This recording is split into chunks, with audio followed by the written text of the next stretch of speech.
सभी को जय भीम, जय भारत, नमो बुद्धाय।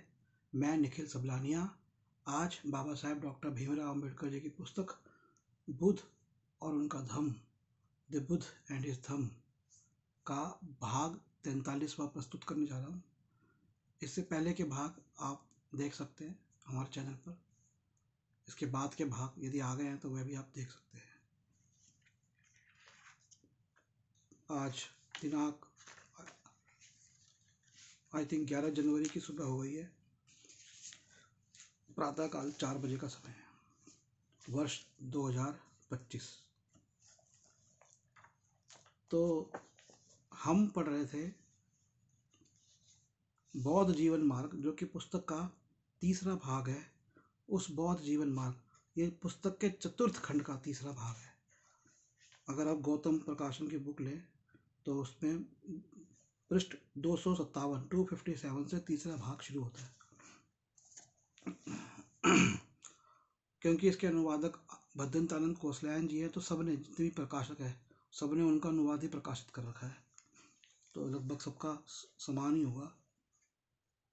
तो बौद्ध जीवन मार्ग में हमने पढ़ा शुभ कर्म, अशुभ कर्म तथा पाप, अच्छे काम, बुरे काम और पाप क्या होता है, लोभ और तृष्णा, क्लेश और द्वेष, क्रोध और शत्रुता, मान, मन और मन के मैल,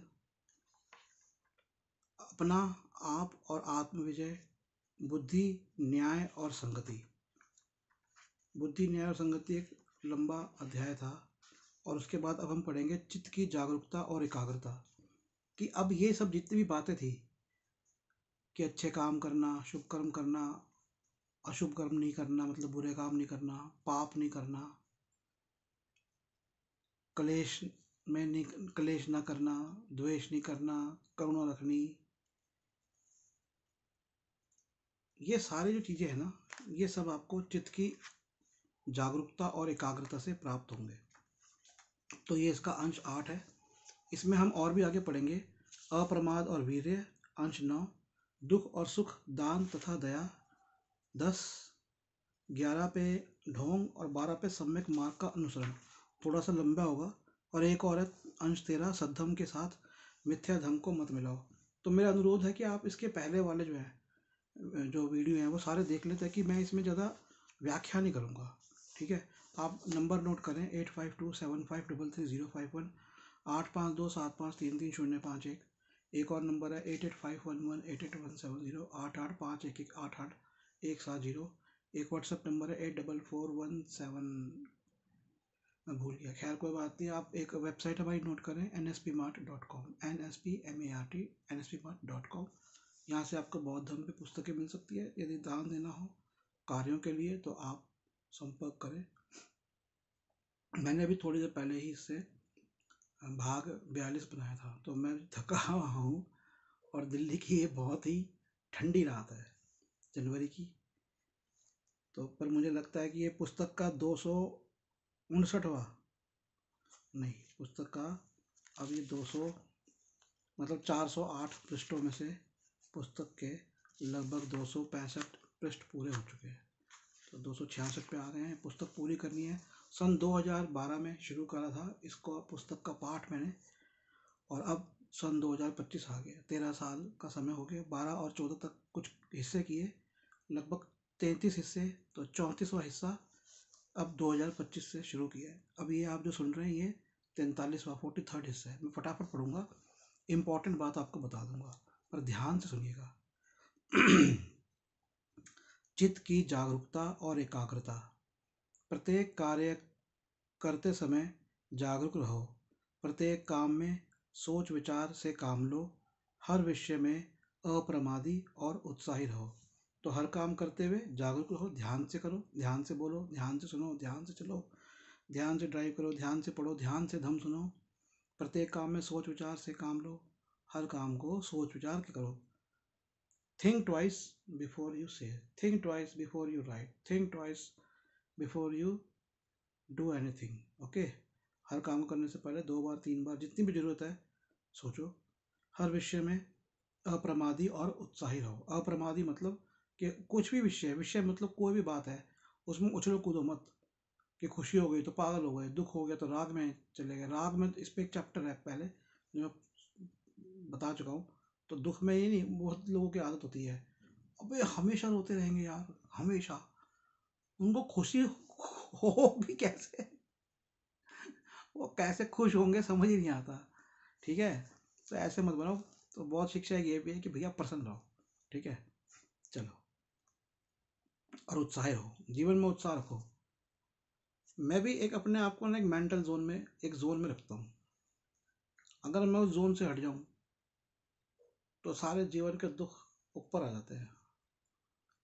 तो उससे हटने का लिए मैं दम पढ़ रहा हूँ, काम कर रहा हूँ बाकी।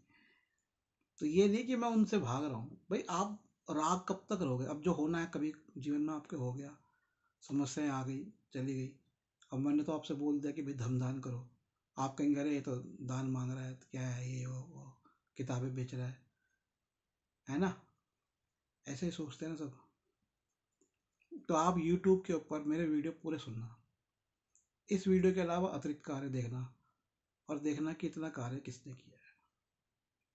मैं इसलिए कह रहा हूँ कि अगर आप अच्छी फसल नहीं उगाएंगे, अच्छी फसल का ध्यान नहीं रखेंगे, तो आपको अच्छा फल कैसे मिलेगा? तो ऐसे जो मैं हूँ या कोई और भी है समाज के जो काम कर रहे हैं लोग, उनका ध्यान रखना आपकी जिम्मेवारी है। अगर हम भी अर्थव्यवस्था में इस तरह से भाग मार्केट में चले जाते, तो और हम भी लाखों रुपए बैठ के महीने का आराम से कमा रहे होते हमारे जैसे लोग, कम से कम मैं अपनी बात तो कर सकता हूँ, तो शायद फिर ये काम नहीं हो पाता।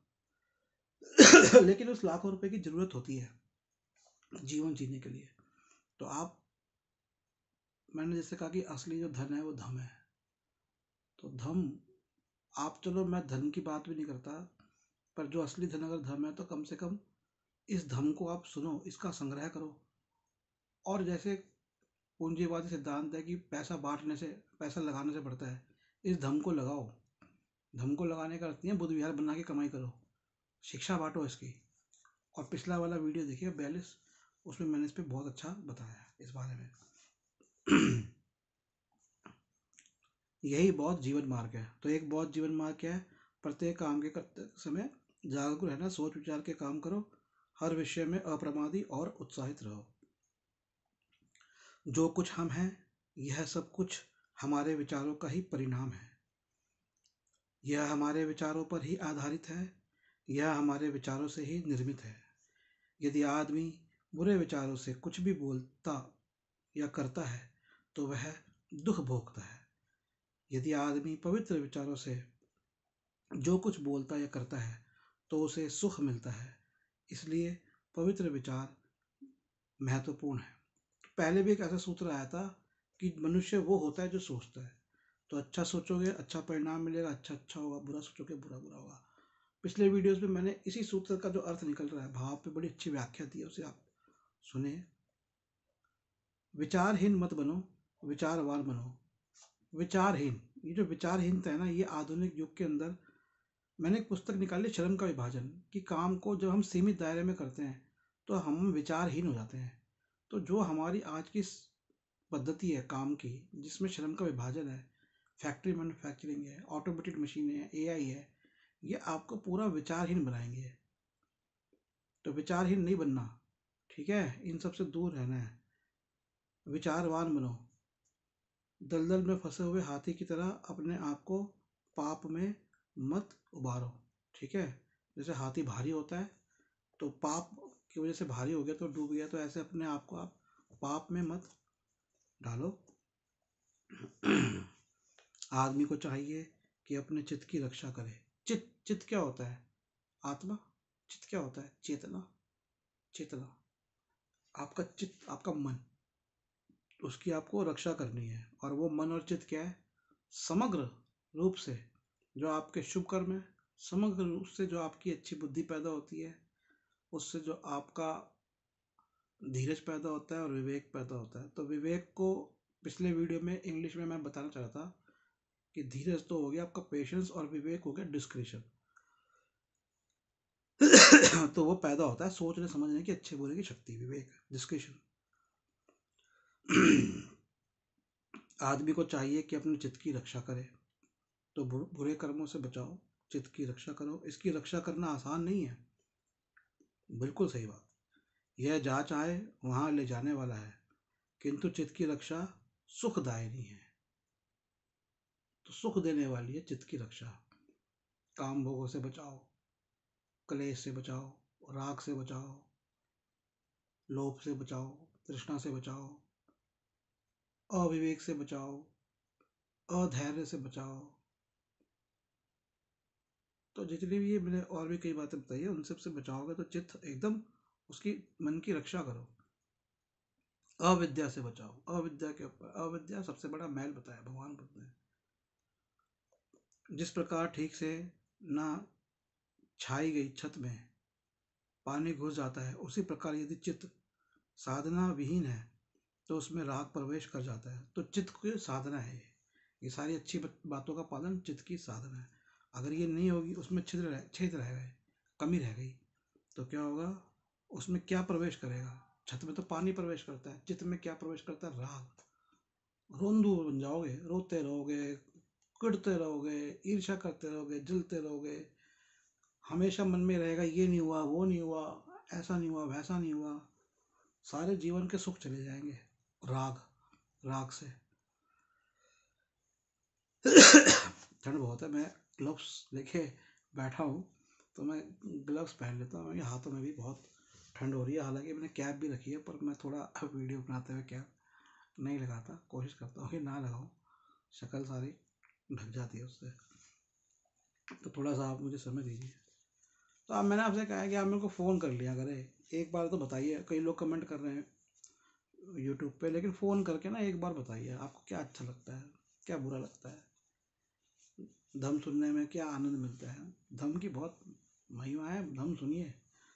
और सुनना नहीं है एक बार, कुछ साल बाद सुन लीजिए। एक बार सुनने के बाद उस भी उसका अनुपालन कीजिए। मैं खुद अपने पुराने वीडियोस टाइम निकाल कर सुनूंगा।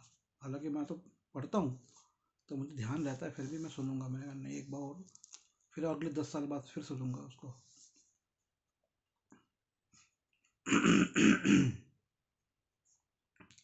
पहले तो ये चित्त जहाँ चाहे वहाँ गया, लेकिन अब मैं इस चित्त को वैसे ही काबू में रखूंगा जैसे अंकुशधारी हथवान मस्त हाथी को। तो जैसे जो हाथी चलाने वाला होता है वो हाथी को काबू में रखता है, ठीक है, तो वो वैसे ही आपको अपने चित्त को।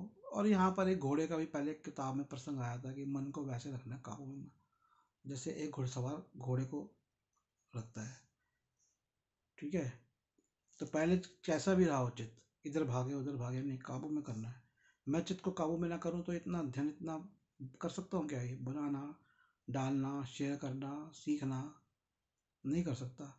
हर काम को ऐसे करना है, आपको चित्त को साध के करना है।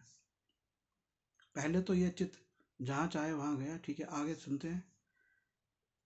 जहाँ चाहे वहाँ जाने वाले चित्त को साधना अच्छा है, इसे काबू में रखना कठिन है, किंतु साधना युक्त चित्त सुख कारक होता है। तो साधना अच्छा है, और इसे चित्त को, मन को काबू में रखना मुश्किल है, ऐसी बात नहीं है, पर प्रयास करिए, वो भी हो जाएगा। और जब साधना युक्त चित्त होगा तो वो सुख का होगा, सुख मिलेगा। और सुख क्या है, मैंने बताया पिछले वीडियो में, सुनिएगा। जो इस दूरगामी चित्त को संयत रखे, वो मार के बंधन से मुक्त रहेगा। तो मार के बहुत सारे, मार जो है ना, बौद्ध ग्रंथों में एक तरह का नेगेटिव एंटिटी है, बुरा जीव है एक तरह का। जीव तो ऐसे नहीं बोलेंगे, तो एक तरह की बुराई है। तो वो आपको काम वासना में, डर में, भय में, क्रोध में घुसाता है, ठीक है। तो उससे आपको दूर रखना है। जैसे डेविल होता है ना बाकी धर्मों में, ऐसे बौद्ध धर्म में मार है, जैसे शैतान होता है ऐसे। जो इस दूरगामी चित्त को, तो जब भागता है चित्त, उसको नियंत्रण में रखता है, तो वो बंधन मुक्त रहेंगे। किसके बंधन से? मार के बंधन से, मतलब बुराइयों के बंधन से मुक्त रहेंगे। यदि आदमी का चित्त अस्थिर है, यदि वह धर्म का जानकार नहीं है, यदि उसका चित्त शांत नहीं है, तो उसकी प्रज्ञा कभी पूर्णता को प्राप्त नहीं होगी। तो कैसा होना चाहिए आपका चित्त? अगर आपका चित्त स्थिर होना चाहिए, ये नहीं हो कि अस्थिर हो, इधर हो जाए उधर हो जाए। ड्राइविंग करते हैं कैसे रखते हैं अपना चित्त? वो एकदम 1 सेकंड भी इधर उधर नहीं सकते। ऐसे अपने चित्त को रखना है। यदि वे धर्म का जानकार नहीं, और उसको स्थिर रखने के लिए क्या चाहिए? धर्म चाहिए, धम चाहिए, धम की शिक्षा चाहिए। यदि उसका चित्त शांत नहीं है तो इससे शांति नहीं मिलेगी। स्थिर क्यों नहीं होगा? क्योंकि धम नहीं पता, धम नहीं पता, स्थिर नहीं होगा तो क्या होगी? अशांति होगी। तो यदि चित्त शांत नहीं है तो उसकी प्रज्ञा कभी पूर्णता को, तो प्रज्ञा कभी पूर्णता को प्राप्त नहीं हो पाएगी। मतलब एक्चुअल जो विजडम है ना, वो डेवलप नहीं होगी। एक द्वेष अपने द्वेषी को एक द्वेषी अपने द्वेषी को जितनी हानि कर सकता है, एक शत्रु अपने शत्रु को जितना नुकसान पहुंचा सकता है, गलत रास्ते पर गया हुआ चित्त आदमी को उससे कहीं अधिक हानि कर सकता है। तो जो चित्त है ना आपका, यदि सही रास्ते पर नहीं है आपका मन, आपका दिमाग, तो फिर वो क्या होगा? कोई आपका द्वेष करने वाला हो, आपसे जलने वाला हो या आपका शत्रु हो, वो जितना आपको बुरा कर सकता है उससे ज़्यादा बुरा आप खुद अपना आपका खुद करोगे। इसी प्रकार ठीक रास्ते पर गया हुआ चित्त आदमी को जितनी भलाई कर सकता है, उतनी भलाई न माता पिता ही कर सकते हैं और न अन्य रिश्तेदार ही कर सकते हैं। स्पष्ट बात थी। तो सबसे ज़्यादा भलाई कौन कर सकता है आपका? ना माता पिता, ना कोई रिश्तेदार, आप स्वयं अपने चित्त को साध कर। ये अंश 8 था, चित्त की जागरूकता और एकाग्रता। अब अंश 9 करते हैं, अप्रमाद और वीर्य। अप्रमाद क्या होता है? कि प्रमाद नहीं करना। जैसे घमंड कर लिया, खुशी में बहुत खुश हो गए, दुख में बहुत दुखी हो गए, मन को स्थिर रखना होता है अप्रमाद। और प्रमाद क्या होता है? इन सब बुरी चीज़ों के हिसाब से मन को चलाना होता है प्रमाद।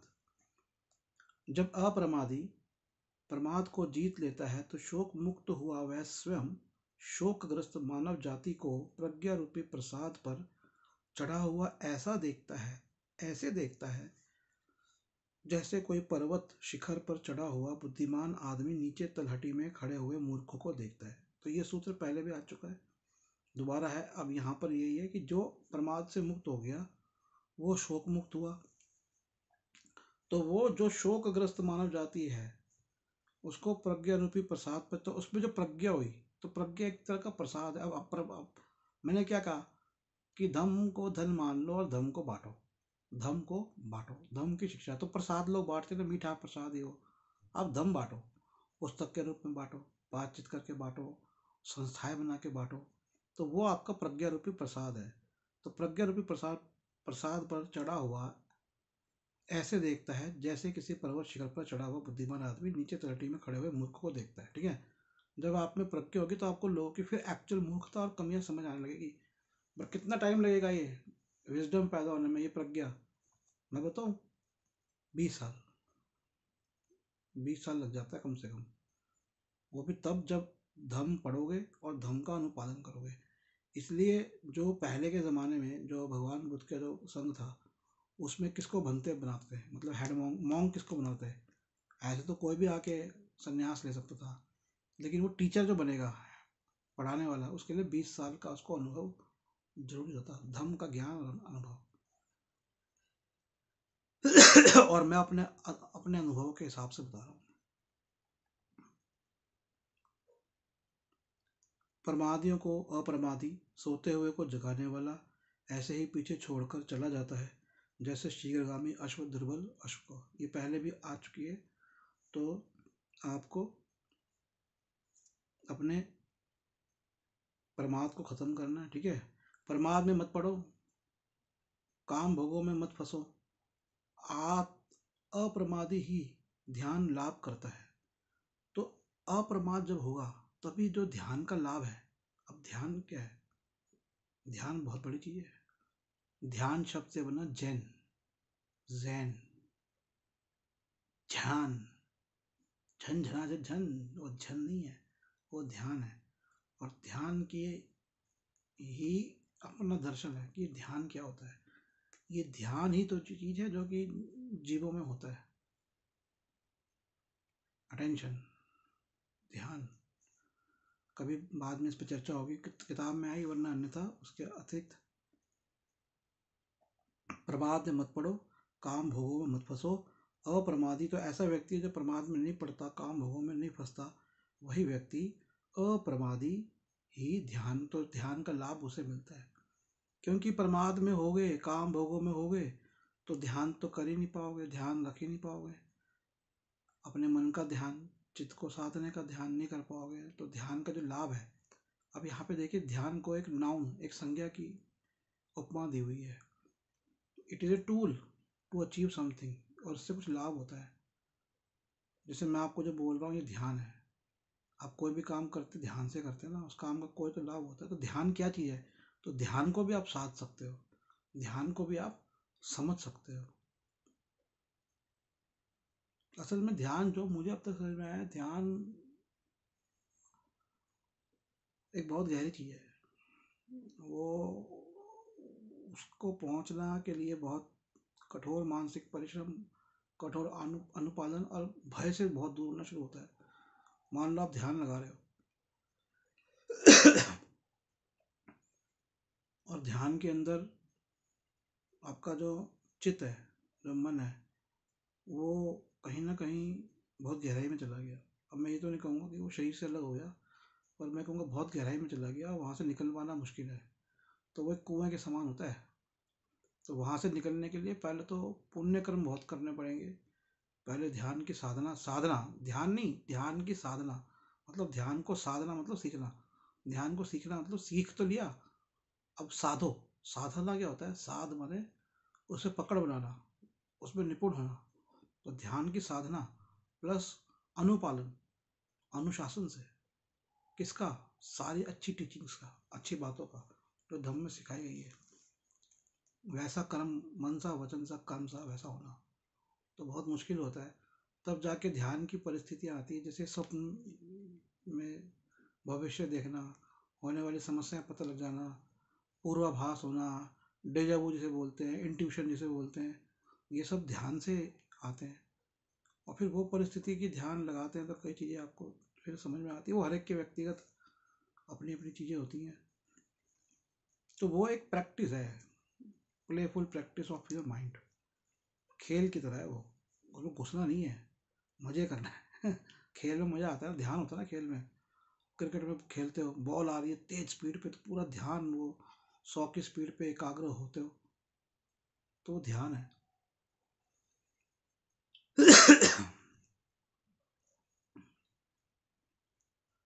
अप्रमाद अमृत पद है।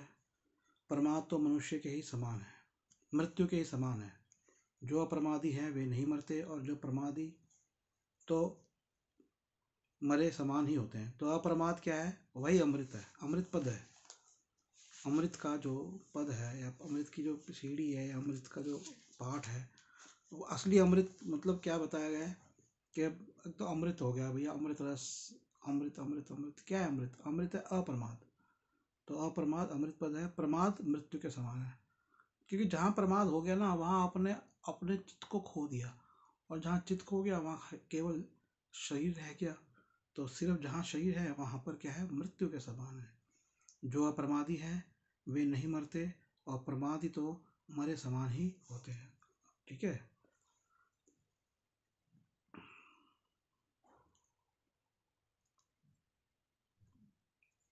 अपने जीवन के उद्देश्य को दूसरे के बड़े अर्थ के लिए भी ना छोड़ें। तो अपने जीवन के उद्देश्य को दूसरे के बड़े अर्थ के लिए भी ना छोड़ें, बहुत इम्पोर्टेंट है। कई लोग अपना जो जीवन का उद्देश्य होता है, आपका उद्देश्य कुछ है, उसको दूसरे के बड़े अर्थ के लिए, मतलब दूसरा उससे फ़ायदा उठाए, बड़ा फ़ायदा उठाए, वो ना करें। एक बार अपना उद्देश्य स्पष्ट हो जाए तो दृढ़तापूर्वक उसे ही पकड़े रहे। बहुत महत्वपूर्ण है, उद्देश्य को दृढ़तापूर्वक पकड़ना है। ठीक है। और यहाँ पर जो क्या उद्देश्य है? अप्रमाद, चित्त को साधना, ये उद्देश्य है, उसको पकड़े रखे। वैसे भी जीवन में व्यवहारिक रूप से भी जो उद्देश्य करें, जो एम करें, उस पर दृढ़तापूर्वक चलते रहें। अप्रमादी बनो, प्रमाद को दूर भगाओ, सत्य पथ पर चलो। तो इसे सत्य पथ कहा गया है। जो आदमी सत्य पथ पर चलता है वह दुनिया में सुख से रहता है। ठीक है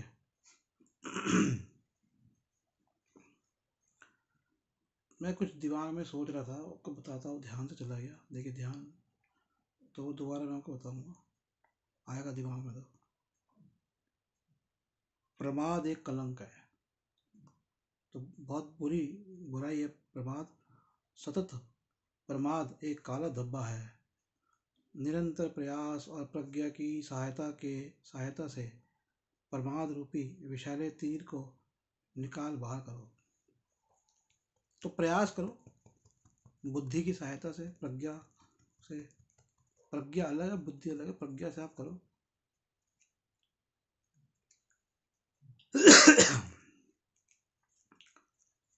तो ये एक विषैली तीर के समान है, इसे निकाल के फेंको। प्रमाद में मत पड़ो, काम भोगों में मत फंसो। अप्रमादी तथा ध्यानी की असीम सुख लाभ करते हैं। तो अप्रमादी हो गए। तो प्रमाद को ना यहाँ पर ध्यान का एक प्राप्ति का एक टूल बताया है। प्रमाद एक तरह का औजार है। आप कहें कि जब आप अप्रमाद एक तरह का औजार है, जब आप अप्रमाद करेंगे, सम रहेंगे, तो ऑटोमेटिकली आपका जो ध्यान है ना वो मजबूत होगा और उससे आगे वांछित लाभ आपको मिलेंगे। ये बताना चाह रहे हैं।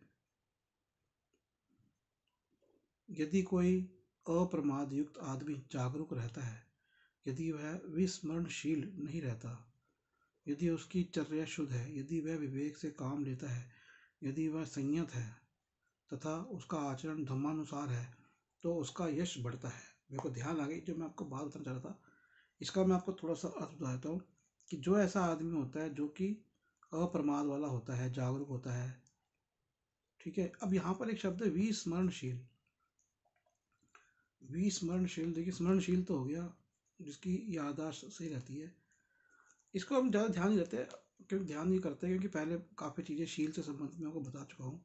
यदि उसकी चर्या मतलब जीवन शुद्ध है, यदि वह विवेक से काम लेता है, यदि वह संयत है, संयत माने कंट्रोल है, नियंत्रण रखता है, तथा उसका आचरण धर्मानुसार है, तो धर्म के अनुसार चलता है, तो वह उसका यश बढ़ता है। तो ऐसे आदमी की प्रसिद्धि और यश बढ़ती है। ये यहाँ पे अंश 9 खत्म हो गया। अंश 10 होगा दुख और सुख, दान तथा दया। जो बात मैं आपको बताने वाला था ना वो ये है, मैंने अपने पे अनुभव किया है। मैंने किसी को, एक व्यक्ति को बताई बात। कभी भी आप ध्यान से कोई काम करोगे ना, ध्यान क्या है, अभी तो मैंने आपको बताया, ध्यान एक गहरे कुएं के समान है ना। जैसे कुएं में जाओगे, ध्यान से बाहर निकलना बहुत मुश्किल होता है, लेकिन उसको प्राप्त करना बड़ा मुश्किल है। एक तरह से बरसों के शीलवान जीवन जीना होता है, धर्म समझना, सुनना, पालन करना। ध्यान का एक एग्जाम्पल मैं आपको दे सकता हूँ।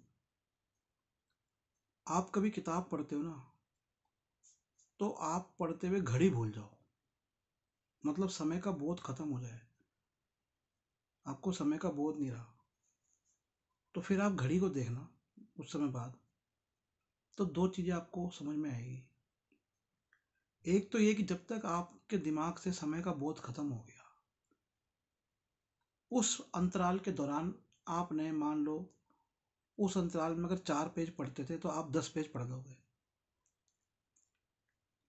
और जब आपने समय का बोध हो गया, रात को मान लो आप 12 बजे पढ़ने बैठे और 1 बजे तक आप 4 पेज पढ़ते, कोई इंग्लिश की किताब पढ़ रहे हो, 1 बजे तक आमूनतर यूजुअली आप जो है 4 पेज पढ़ते हो 1 घंटे में, 12 से 1। लेकिन अगर आपने समय का बोध छोड़ दिया तो आप 10 पेज पढ़ दोगे। प्रैक्टिकल करके देखना, लेकिन उसके लिए पहले ध्यान साधना है। उस समय आपका ध्यान बिल्कुल समय के बोध से हटके सिर्फ अपनी किताब पे होना चाहिए। फिर अगले 1 से 2 के बीच में जब आपने ध्यान दे दिया, फिर आपकी स्पीड 4 या 3 पे रह जाएगी और कम हो जाएगी। मैं एक उदाहरण दे रहा हूँ। तो वो क्या हुआ कि जिस समय आपका समय का बोध खत्म हो गया, आप उस जो काम कर रहे हो उसमें घुस गए, उसमें आपने ज़्यादा कर लिया, नहीं, आपने टाइम ट्रैवलिंग कर ली।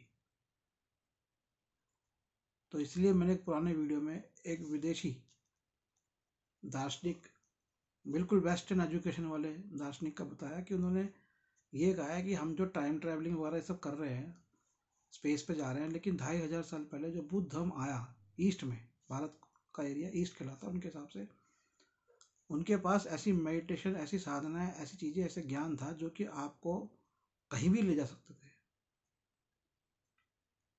तो ये तो छोटा सा एक उदाहरण है। तो मैंने ये बहुत, एक दो बार नहीं, बहुत बार मैंने देखा है कि जब मैं बहुत ध्यान से लिख रहा होता हूँ या पढ़ रहा होता हूँ और बिल्कुल समय का बोध होता है, नहीं होता समय का बोध, ध्यान नहीं देता समय पे, तो कम अंतराल में मैं ज़्यादा काम कर लेता हूँ। तो वो एक तरह का आप टाइम रोकते हो या टाइम को स्लो कर देते हो, या टाइम ट्रैवल कह लो आप। मतलब ये तो एक ABCD है ध्यान की, जो मैंने तो ABCD में हूँ। ध्यान होता है जब कोई भी काम करते हो तो सही रहता है ना। ऐसा कैसा होता है कि क्रिकेट में देखा आपने, खिलाड़ी आखिरी बॉल पे छक्का मारता है, कितनी टेंशन होती है। ध्यान है, ध्यान की शक्ति। तो वो क्या होता है, ये दूसरा चीज़ है समझने का ध्यान। एक मैंने बताया बहुत गहरा होता है, दूसरा मैंने बताया समय में आप चले जाते हो, तीसरा ध्यान क्या होता है, ध्यान का मैं आपको दर्शन करवा रहा हूँ, philosophy of meditation, philosophy of ध्यान, ध्यान या जैन। तीसरा ये है कि जो इच्छा होती है वो पूरी होती है, कि इच्छा थी कि मैं छक्का मार दूं लास्ट बॉल पे, ध्यान से किया, वो पूरी होगी। चौथी ये है कि पदार्थों पे नियंत्रण हो जाता है। ये जो पदार्थ है, ध्यान की शक्ति से आप, इनकी चेतना और आपकी चेतना मिल जाती है। मैं आपको अपने जीवन का एक अनुभव बताता हूँ, और जो मैं बता रहा हूँ वो कई बार परखा हुआ है। और मैं किसी को चमत्कारी और ये सब ऐसा बोल के नहीं, चमत्कार जैसे कहते हैं मैं पहले भी बोल चुका हूँ, ये तो बहुत आम जीवन हो जाता है आपका। अगर आप आध्यात्मिक जीवन में जाते हैं, धर्म सीखते हैं और आध्यात्मिक सोच के हिसाब से अपना जीवन जीते हैं। मैं ये बातें ऐसे बताता नहीं, फर्स्ट टाइम मैं पब्लिकली बता रहा हूँ। मुझे लगता है ऐसे कि बताना चाहिए, लेकिन मैं इस संदर्भ में नहीं बता रहा कि बुद्धिज्म को चमत्कारी है या ये वो। मैं कह रहा हूँ चमत्कार तो उन बड़ी नॉर्मल बात है। जैसे हैरी पॉटर फिल्म देखी ना आपने, कि जब वो हैरी पॉटर अपने उस दुनिया में जाता है तो वहाँ पर तो कितनी तरह के जादू होते हैं, तो ये वो काल्पनिक नहीं हो सकता। तो ऐसी जो, जिसे हम चमत्कार कहते हैं, जैसे मैं अपनी किताब में लिख भी रहा हूँ, लिखते लिखते मैं उतनी गहराई में पहुंचा कि हम कहते हैं ना कि हम पशुओं से बातचीत करने की क्षमता थी, वो थी, वो थी, और वो हो सकती है, पर मैं उसको नहीं जानता, पर विश्वास है कि ऐसा हो सकता है। लेकिन क्या बातचीत जबान के तरीके होगी, वह मुझे लगता है नहीं। वो अलग तरह की संवेदनाएं होगी, मन को पढ़ने की। तो मैं आपको एक और जो उदाहरण दे रहा हूँ जो मेरा परखा हुआ है। जिस फ़ोन पे मैं रिकॉर्डिंग कर रहा हूँ, कैमरा जिस फ़ोन का है, तो पीछे क्या हुआ, मैंने कभी अपने जीवन में कुछ सोचा कि भैया मैं ये फ़ोन बदलूँ, तो वो फ़ोन खो गया या ख़राब हो गया। अभी ये फ़ोन का एक कीपैड सही नहीं चल रहा था, मैंने कहा मैं इस फ़ोन को ना बदलूंगा, मेरा पुराना फ़ोन है, मेरा, आई लव दिस फ़ोन। मैं कोई मैकेनिक के पास नहीं गया, वो मेरा जो पैड पे जो नंबर पे प्रॉब्लम आ रही थी, 2-3 नंबर पे, वो अपने आप ठीक हो गए। कई बार मैं बहुत थक जाता हूँ काम करते हुए। अब आजकल तो मैं लैपटॉप पे कम कर दिया काम, पहले मैं लैपटॉप पे बहुत काम करता था, कंप्यूटर पे। तो लाइट चली जाती थी, बिजली चली जाती है कि मैं बहुत थक गया, मुझे ज़रूरत है कि मैं जाऊँ, उठूँ, खाना खाऊँ या सोऊं, तो बिजली चली गई, मशीनें काम करनी बंद हो जाती है, लैपटॉप अपने आप ही बंद होना शुरू हो गया, कंप्यूटर कुछ हो गई, प्रॉब्लम हो गई, इंटरनेट रुक गया, नेट पे लगा हुआ बहुत घंटे से, इंटरनेट रुक गया, कि जब मैं बहुत थक गया। तो जिनके ध्यान मजबूत होते हैं वो अपने, जिन्हें हम निर्जीव वस्तुएं भी कहते हैं, उनमें जो चेतना होती है उनसे आप जुड़ जाते हो, ये ध्यान होता है। और ये अच्छे धर्म का पालन का परिणाम होता है। अच्छी लगी, मैंने मैट्रिक्स की बता दिया ना, मैट्रिक्स फिल्म देखी है, तो मैट्रिक्स फिल्म में वो यही दर्शन बता रहे हैं, ध्यान का दर्शन। तो वो तो फिल्म में हम काल्पनिक रूप से उसको हमने लिखा।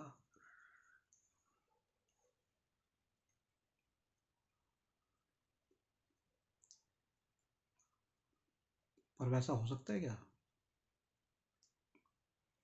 हमारे यहाँ पर जो पुरानी कहावतें हैं उनमें वैसा है, अगर है तो हो सकता है, ऐसी कहावतें नहीं बनती। आगे आते हैं हम, दुख और सुख, दान तथा दया। अंश 10। गरीबों को गरीबी से दुख पैदा होता है, लेकिन यह आवश्यक नहीं कि गरीबी दूर होने से आदमी सुखी भी हो जाए। ऊंचा जीवन स्तर नहीं बल्कि ऊंचा आचरण सुख का मूल मंत्र है। यही बौद्ध जीवन मार्ग है।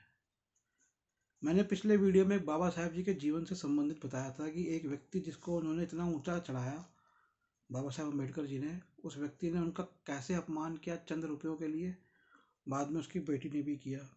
बाबा साहेब अम्बेडकर जी जब गुजरे तो सिर्फ 300 रुपये उनके अकाउंट में थे, और जो वो पैसे के लिए भी गए थे वो भी एक छात्रों का छात्रावास उनको बनाना था, अपने लिए नहीं चाहिए था।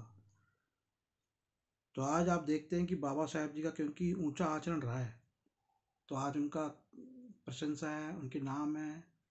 आज पूरा भारत किस तरह से उनका आदर करता है। तो जरूरी नहीं है कि पैसा ही सब कुछ होता है। पैसे से गरीबी से दुख मिलता है, भौतिक दुख मिलता है, लेकिन जरूरी नहीं कि वो जो भौतिक सुख मिल जाए तो उससे आदमी सुखी हो जाए। भौतिक सुख मिलने पे भी कई दुख हो सकते हैं आपको। तो इसलिए हमें ऊंचा जीवन स्तर नहीं, अर्थात भौतिक की वाला ज़्यादा ऊंचा नहीं, बल्कि ऊंचा आचरण, तो हमें अच्छा धम्म पालन वाला आचरण वाला जीवन को मूल मंत्र बनाना है। यही बौद्ध जीवन मार्ग है। भूख सबसे बड़ा रोग है, और यहाँ पे ये भी कहा गया था कि भूख सबसे बड़ा दुख है। तो सबसे बड़ा दुख और सबसे बड़ा रोग क्या है? भूख। आरोग्य सबसे बड़ा लाभ है, और लाभ सबसे बढ़िया क्या है? आरोग्य। आरोग्य माने आप स्वस्थ रहे, बीमार ना हो। संतोष सबसे बड़ा धन है। तो यहाँ पे मैंने तो धन को धन बोला है, तो एक धन और बताया है, वो बताया सबसे बड़ा है। तो धन में सबसे बड़ा क्या है? संतोष। विश्वास सबसे बड़ा रिश्तेदार है, तो विश्वास सबसे बड़ा रिश्तेदार है, और निर्वाण सबसे बड़ा सुख है। तो यहाँ पे जो विश्वास है वो धम्म से पर विश्वास बता रहा है कि धम्म पे आप विश्वास करते हो, अच्छे आचरण पे विश्वास करते हो, तो जैसे आपका रिश्तेदार आपको दुख सुख में साथ देता है, ऐसे आपका अच्छा आचरण, आपका धर्म का पालन उसी रिश्तेदार की तरह आपको दुख सुख में, आपको दुख में साथ देता है। सुख में तो खैर अलग चीज़ है, और निर्वाण सबसे बड़ा सुख है। तो सुख क्या है? मैंने आपको एक सुख बताया था, सुख नींद, उसका एक, तो वो नींद में मैंने आपको बताया था कि एक ऐसी स्टेज आती है जब आपको बहुत अच्छे अच्छे सपने, फिर दिव्य सपने, देवताओं के सपने ऐसे आने लगते हैं। तो वो एक, आप निर्वाण की तरफ जा रहे हो। और निर्वाण सुख क्या है कि निर्वाण के बाद फिर आप भौतिक से हट जाओगे, ये दर्शन कहता है। ऐसा हो सकता है? हाँ हो सकता है, क्यों नहीं हो सकता। चेतनाएं हैं, वैज्ञानिक जब वेव्स कहते हैं, चेतनाएं हो सकती है, फ्री हो सकती है मैटर से। हमारे डिवाइसेस पे मैटर, हमारा डिवाइस तो मैटर है, फ़ोन है मैटर है, पर जो उसमें वाईफाई आ रहा है या इंटरनेट आ रहा है दूर से, वो तो मैटर नहीं है ना, तो वेव है। तो नॉन मैटर भी तो कुछ हो सकता है कि नहीं? तो मैंने पिछले वीडियो में बताया, माइंड इज मैटर। जो इंसान सोचता है खुद होता है। तो माइंड मैटर रिलेशनशिप, दिमाग का, मन का और पदार्थ का संबंध पिछले वीडियोस में बताया है, 2-3 वीडियो पहले। वैरियों के बीच में भी अवैरी बनकर हम सुखपूर्वक जिएंगे। तो जो चित्त को साध ले, धर्म के पालन चल रहा है, तो उसका तो कोई वैरी रहेगा ही ना, क्यों गलत काम करेगा नहीं। तो हम उनके बीच भी सुखपूर्वक रहेंगे। आतुरों के बीच भी अनातुर बनकर हम सुखपूर्वक रह गए। तो आतुर है तौबा मचाने वाले लोग हैं, राग वाले लोग हैं। तो अगर हमने चित्त को साध लिया तो हम उनके बीच भी मस्त रहेंगे। रहेंगे, बिल्कुल रह सकते हैं। गड़बड़ हो जाती है लेकिन ज़्यादा लोगों में जाके रहोगे, अशांत हो जाएगा मन। शांत रख लोगे लेकिन ज़्यादा देर तक उसको रख नहीं सकते वहाँ पर। इसलिए जो योगी होते हैं, मुनि होते हैं, वो संसार से थोड़ा सा अलग जाकर ही रहते हैं। इसलिए हमारी शिक्षा स्थल थोड़ा संसार से अलग बनाए जाते हैं, है ना, अध्यात्म के केंद्र, है कि नहीं। भरी मार्केट के बीच में आप बैठ के मेडिटेशन कर सकते हो। मैं आपको कहूँ सब्जी मार्केट में चले जाओ या मछली मार्केट में चले जाओ, दुकानों के बीच में चले जाओ जहाँ खचर पचर है, कर सकते हो। वो सब संसार है कि नहीं, कर सकते हो वहाँ ध्यान साधना, पढ़ाई लिखाई कर सकते हो वहाँ। पढ़ाई लिखाई तो ध्यान साधन का एक तरीका है। ध्यान को साधन है, ध्यान साध सकते हो वहाँ। नहीं साध सकते। लोभियों में निर्लोभी बनकर हम सुखपूर्वक जिएंगे। आप लोभी सरकारी कर्मचारी हो, ऐसे अफसर में हो, ऐसे ऑफिस में हो जहाँ पर बहुत मोटा पैसा बरस रहा है, आप बच सकते हो वहाँ पर।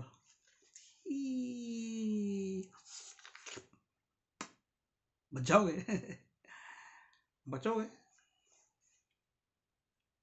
संतोष सबसे बड़ा धन बताया ना, संतोष होगा तो बचोगे। जिस प्रकार बेकार की घास खेतों को हानि पहुंचाती है, उसी प्रकार काम राग जनता को कष्ट देता है। इसलिए जो राग मुक्त है उन्हें दान देने का महान फल है। तो बेकार की घास उगाती कई बार खेतों में, तो उसी प्रकार काम राग जनता को, तो यहाँ पे जनता की बात करिए। देखिए, धर्म का जो है ना सार्वजनिक रूप पर प्रयोग बताया है कि सबको जो है ना, सब लोगों को ये जो है ना कष्ट देता है।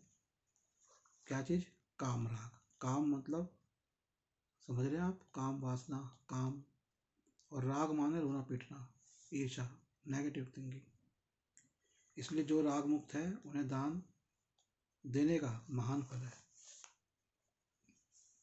तो जो राग मुक्त है तो उन्हें दान देने का महान फल है। तो ऐसे लोगों को आप दान कर सकते हो, मुझे भी कर सकते हो, हैं कि नहीं। कोई नहीं करता, एक आदमी नहीं करता। 12 साल पहले शुरू किया था, किसी ने लिखा फोन करके, आप बना रहे हो। बाबा साहेब जी के अनुयायियों ने भी लिखा कि बना रहे हो, अच्छा है। बाबा साहेब जी की किताब है, ये किताब बाबा साहेब जी ने जब लिखी थी। मैं आपको एक खास बात बताता हूँ। आई थिंक इस पुस्तक को लिखना, या इस पुस्तक को, हाँ शायद लिखना 24 अक्टूबर के दिन शुरू हुआ था, जो कि मेरा जन्मदिन है। ये बात मुझे बाद में पता चली है। मतलब मैंने जब ये 13 साल पहले इसके वीडियो बनाने शुरू कर दिए, मेरे को नहीं पता था। बाद में अभी कुछ समय पहले मुझे पता चली। आई थिंक 24 अक्टूबर, मतलब इसको लिखने का दिन शुरू किया होगा या इसको ख़त्म किया होगा। मेरे ख्याल से इसको लिखने का शुरू किया था, क्योंकि प्रस्तावना तो वह अपने महापरिनिर्वाण के समय लिख रहे थे। तो शायद या तो इसको फिनिश किया होगा प्रस्तावना से पहले 24 अक्टूबर को, या इसे लिखना शुरू किया होगा। वो मेरा जन्मदिन है।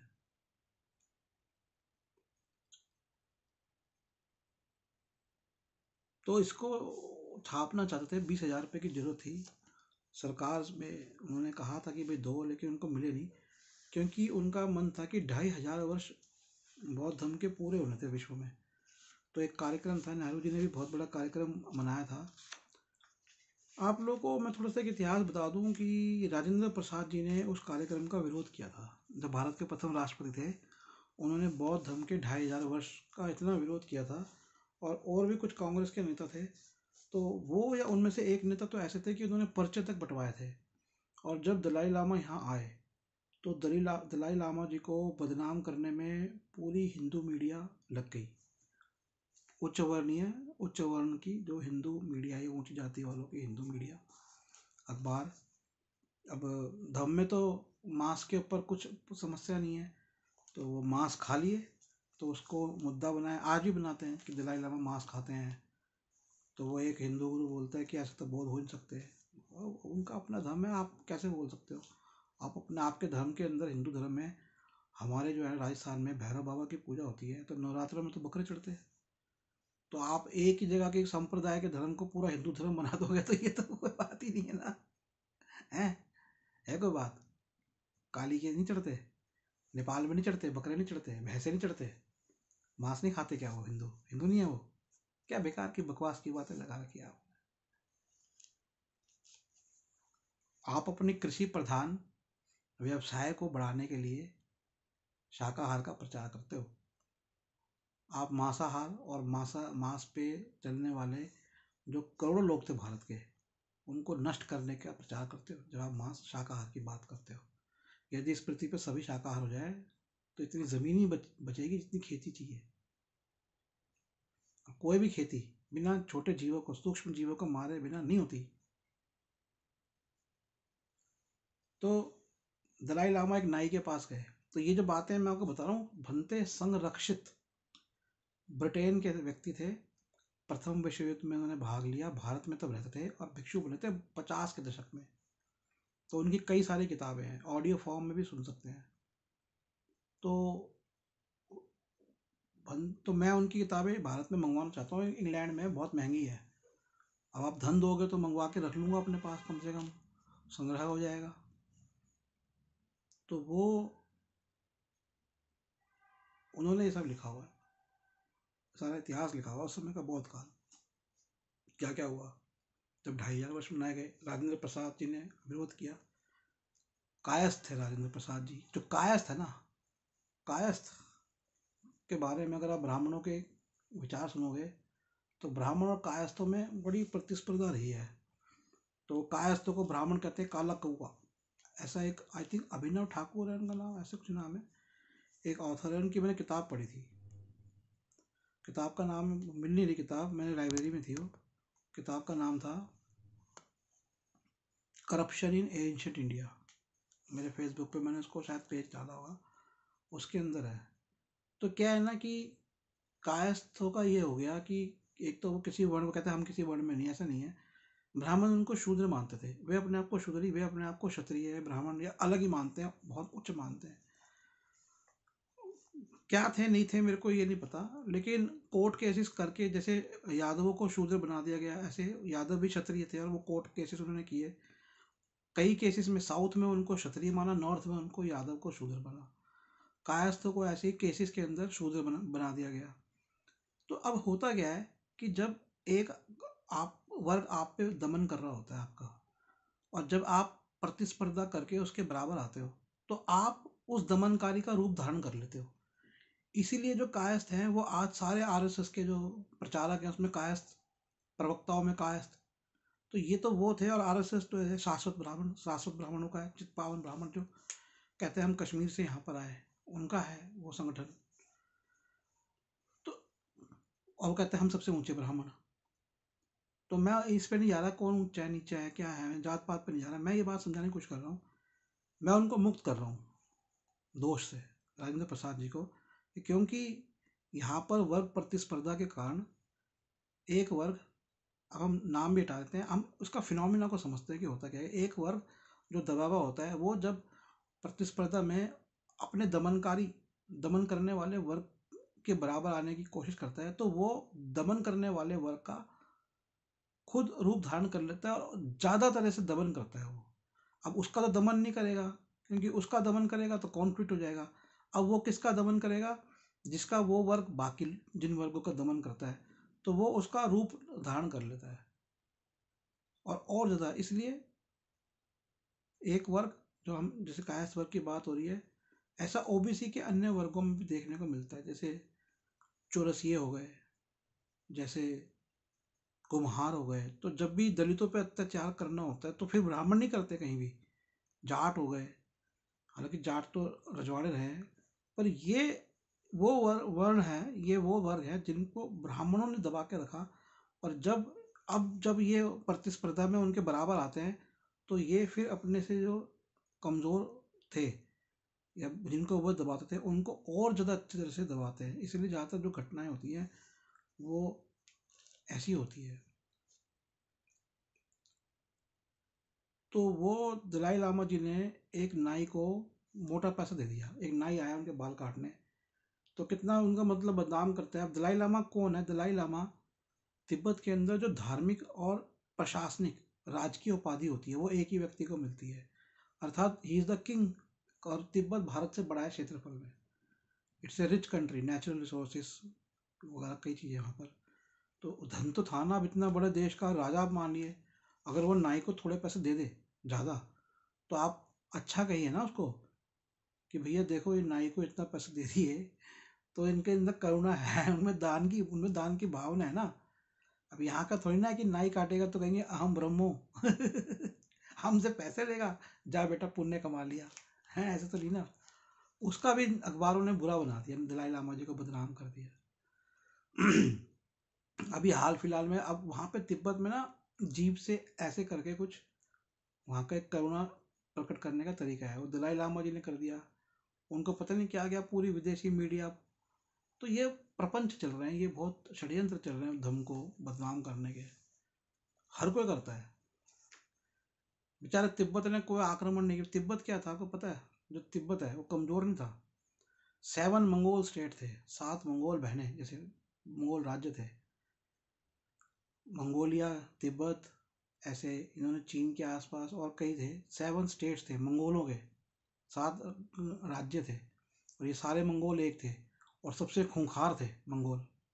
मंगोलों का ही अपभ्रंश मुगल बने, जो वो तुर्की में आए, वहाँ के लोगों से मिल लिए, मिक्स हो गए, फिर वो इंडिया आए, तो वो मंगोल ही मुगल है। फिर वो वहाँ पे उन्होंने इस्लाम इस्लाम अपना लिया। तो मंगोल जो थे ना वो दुनिया के सबसे बड़े शासक थे। अगर अशोक के बाद देखा जाए सबसे बड़े शासक, अशोक तो भारत के रहे, अब पूरे विश्व के सबसे बड़े शासक मंगोल रहे अंग्रेजों से पहले। उन्होंने चीन को हरा दिया था, दीवार विवार ऐसी तैसी कर दी थी चीन की। कुबलई खान थे, बहुत खूंखार थे वो, बहुत वॉयलेंट थे। चंगेज खान थे।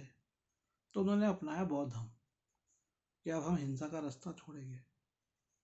तो वो बेचारे तो अहिंसक हो गए, फिर उन्होंने आपस में लड़ना भी बंद कर दिया, किसी और से भी लड़ना बंद कर दिया, और फिर वो शरीफ हो गए बेचारे। तो अब देखो उनको आज तक कैसे देश निकाला हुआ है, और चीन ने तो उन पर कब्जा ही कर लिया, भारत कुछ कर ही नहीं पाया उसमें, रोका ही नहीं चीन को। अब चीन हमारे लिए खतरा बन गया।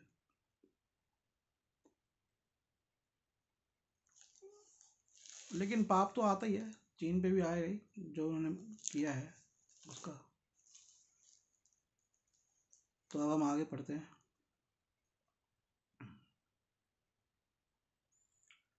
जिस प्रकार बेकार की घास, ये तो मैंने पढ़ लिया, दोबारा पढ़ता हूँ और आगे पढ़ता हूँ। जिस प्रकार बेकार की घास खेतों को हानि पहुंचाती है, उसी प्रकार प्रमाद जनता को कष्ट देता है। इसलिए जो प्रमाद मुक्त है उन्हें दान देने का महान फल है। कष्ट, जिस प्रकार बेकार की घास खेतों को हानि पहुंचाती है, यह अलग सूत्र है। उसी प्रकार तृष्णा, तब यहाँ पर यह है कि जैसे वो हानि पहुंचाती है, वैसे ही तृष्णा जो होती है वो जनता को कष्ट देती है। इसलिए जो तृष्णा मुक्त है, तृष्णा मतलब हाय तौबा, हर चीज़ की प्यास, हर चीज़ की चाहिए, तृष्णा मुक्त है, उसे दान देने का महान फल है। तो दान किसको देना है? दान दो जो प्रमाद नहीं करता, जो तृष्णा नहीं करता। धम का दान सब दानों से बढ़कर है। धम का माधुर्य सब माधुर्यों से बढ़कर है। धम का आनंद सब आनंदों से बढ़कर है। बड़ा आनंद आएगा। शुरू कर दीजिए धम पढ़ना। सुन रहे हैं ना? किताबें मंगवा लीजिए मुझसे, नंबर नोट कर लीजिए 8527533051। एक 20,000 रुपये का सेट है बौद्ध ग्रंथों का, और एक 30,000 रुपये का है। काफ़ी सारे बौद्ध ग्रंथ आ जाएंगे, प्राचीन नवीन।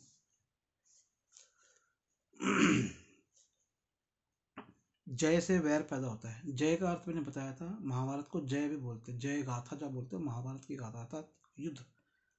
जय से भय वैर पैदा होता है, पराजित दुखी रहता है। तो इससे पहले वाला मैं आपको थोड़ा सा बताता हूँ कि धम तो सबसे अच्छा बताया है। तो धम का जो आनंद है ना, वो सब आनंदों से बढ़कर है। ये जो धम का आनंद तभी पता चलेगा जब धम पढ़ोगे, धम सुनोगे, धम का पालन करोगे। ओके, आनंद तब आएगा। आनंद तो बहुत बात की बात है। आगे क्या है? जय से वैर पैदा हुआ, अब कलेश करते रहोगे तो वैर तो हो गई, पराजित दुखी रहता है, हार गए युद्ध में, लड़ाई झगड़ा। जिसने जय और पराजय की भावना का त्याग किया वह संतोष से सुखी रहता है। ठीक है, इन भावनाओं का त्याग करो, कलेश का, लड़ाई का त्याग करो। रागाग्नि के समान आग नहीं, घृणा के समान पराजय नहीं, इस शरीर के समान कोई दूसरा शरीर, इस शरीर के समान कोई दुख का कारण नहीं, शांति से के समान कोई सुख नहीं। ठीक है, राग, रोना पीना पीटना बंद करो, वो आग के समान है। नफरत करना बंद करो, वरना हमेशा घृणा के समान पराजय नहीं, आप खुद ही पराजित हो रहे हो जो आप नफरत कर रहे हो। और इस शरीर के समान कोई दुख का कारण नहीं है, तो शरीर तो जो है ना वो दुख का कारण है ही, पर शांति के समान कोई सुख नहीं है। शांति के प्राप्ति के पीछे सुनेंगे आप सूत्र तो आपको पता लगेगा। दूसरों की कमियों की ओर या दूसरों के कृत अकृत की ओर मत देखो, कि दूसरों की कमियां मत देखो, दूसरों के क्या उल्टे काम है वो मत देखो, अपनी ही कमियां या अपने ही कृत अकृत देखो। तो अपनी कमियां ढूंढो बस, दूसरों में तो बहुत कमियां हैं, छोड़ो, अपने आप को देखो, अपना आपा सही रखो। जो विनम्र है, जो शुद्धि गवेशक है, जो आसक्ति रहित है, जो एकांत का इच्छुक है, जो पवित्र जीवन व्यतीत करना चाहता है, जो विवेक प्रिय है, उसके लिए जीवन कठिन है ना, कठिन। विनम्र हो गए, कोई भी दबा देगा आके। शुद्धि गवेशक, इसका मुझे अर्थ नहीं पता, पर शुद्धि गवेशक नॉर्मली अच्छे काम कर रहे हैं, तो बुरे कामों से जो फायदे होते हैं वो नहीं होंगे ना आपको, है। रिश्वत सब लेते हैं ऑफिस में, आप नहीं लोगे, कहोगे यार कार नहीं आई, 50 करोड़ जमा कर लिया 5 साल के अंदर नौकरी में, मैं तो 50 लाख भी नहीं कर पाया। अब ये नहीं देखते कि आपके घर में काम करने वाले तो 5 लाख या 50,000 भी नहीं जोड़ पाता, फिर भी आप दुखी हैं, फिर भी आप असंतोष में हैं। घर पे काम करने जो लोग आते हैं उनको थोड़ा पैसा दिया करो, बहुत कम भारत में सैलरी है, दुकानों पे आपके यहाँ काम करते हैं, उनको दिया करो, धम भी दो और धन भी दो, कम से कम जिनके पास आ रहा है वो तो दो, कितना पाप कम करोगे। जो शुद्धि गवेशक है, जो आसक्ति रहित है। आसक्ति क्या होता है, चीज़ों में फंसना, मोबाइल लूंगा 10 का, 15 का, 20 का, 50 का, 1 लाख, नहीं नहीं नया आया है आईपैड, क्या बोलते हैं आईफोन, 2 लाख का लूंगा, आसक्ति है, बेवकूफ़ी है। जो शुद्धि गवेशक है, जो आसक्ति रहित है, जो एकांत का इच्छुक है, एकांतवासी बने, एकांत में तो ध्यान लगेगा, जो पवित्र जीवन व्यतीत करना चाहता है तथा जो विवेक प्रिय है। तो ये जीवन कठिन है मूर्खों के बीच में, फिर साधन खत्म होते जा रहे हैं, पर कोई नहीं, प्रयास करिए। क्या संसार में कोई आदमी, अब मैं भी तो प्रयास कर रहा हूँ ना, ये बना रहा हूँ, बताया ना 13 साल पहले शुरू किया था, आज तक कभी किसी ने फ़ोन करके नहीं कहा कि चलिए अच्छा काम कर रहे हैं, थोड़ा दान ले लीजिए। बाबा साहेब की कृपा से लाखों लाखों सैलरी आ रही है लोगों के यहाँ, या बाकी जो लोग हैं, हिंदू हैं चाहे मुस्लिम है, कोई भी है, सुन तो कोई भी, सबके लिए धम तो ज्ञान है सबके लिए। किताबें भी नहीं लेते हो, किताबें भी नहीं लेते, पता नहीं क्या होगा। ऐसे हंस पाएंगे, ऐसी इनोसेंट हंसी, मैं मतलब प्रमाद में नहीं कह रहा, अपने आप का आपा करके नहीं बोल रहा, आनंद है ना, ये आनंद की हंसी है, धम में आनंद भी तो है ना। अब बाकी समस्याएं तो आती रहती है, धम को नहीं भी सीखोगे तब भी आएंगी, तो अच्छा है धम को सीख लो, समस्याएं तो हल हो जाएंगी। तो इसलिए दूसरों की कमियों को मत देखो, ठीक है। क्या संसार में कोई आदमी ऐसा है जो ऐसा अक्सर ही नहीं देता, ऐसा अवसर ही नहीं देता? क्या संसार में कोई आदमी ऐसा है जो ऐसा अवसर ही नहीं देता कि उसे कोई कुछ कह सुन सके? जैसे अच्छा घोड़ा अपने सवार को कभी चाबुक चलाने का अवसर नहीं देता। तो वही बात है, सबसे गलतियां होती हैं, क्षमा करो यार, छोड़ दो सबको। किसी से कठोर वचन मत बोलो, दूसरे भी वैसा ही प्रत्युर देंगे। क्रोध युक्त वाणी दुखद है, किसी पर भी प्रहार करोगे तो तुम पर ही प्रहार होगा। तो ये व्यवहारिक चीज़ है। ये नहीं है कि कोई आपको देश का दुश्मन आ जाए या आप पे कोई बहुत गलत करे तो उसको कुछ ना करो, अदरवाइज उसको कठोर वचन मत बोलो, ठीक है। वरना कठोर वचन से दिल दुखता है, बहुत उल्टा होता है, कई बार बोलना ही पड़ता है। कठोर युक्त वाणी दुखद है, ठीक है। किसी पे प्रहार करोगे तो वाणी का प्रहार कोशिश करो कि ना करो, फिर भी कई बार हो जाती है, फिर दुख होता है यार क्यों कर दी इस बात को, तो हम आराम से कह सकते हैं। तो कोशिश करो कि जितना हो सके सॉफ्ट रहो, किसी से कठोर वचन मत बोलो, ठीक है। स्वतंत्रता, उदारता, सदाशयता और निस्वार्थ परता का संसार के लिए वैसा ही महत्व है जैसा पहिए की धुर्री का पहिए के लिए। तो पहिया कौन है? संसार है। तो ये संसार किस पे चल रहा है? स्वतंत्रता, उदारता, सदाशयता। सदाशयता मुझे नहीं पता क्या है। सदा तो मतलब हमेशा, शयता मतलब हमेशा अच्छे कर्म करना, और निस्वार्थ परतता, बिना स्वार्थ के काम करना। संसार इसी पे तो चल रहा है, टिका हुआ है इस पे।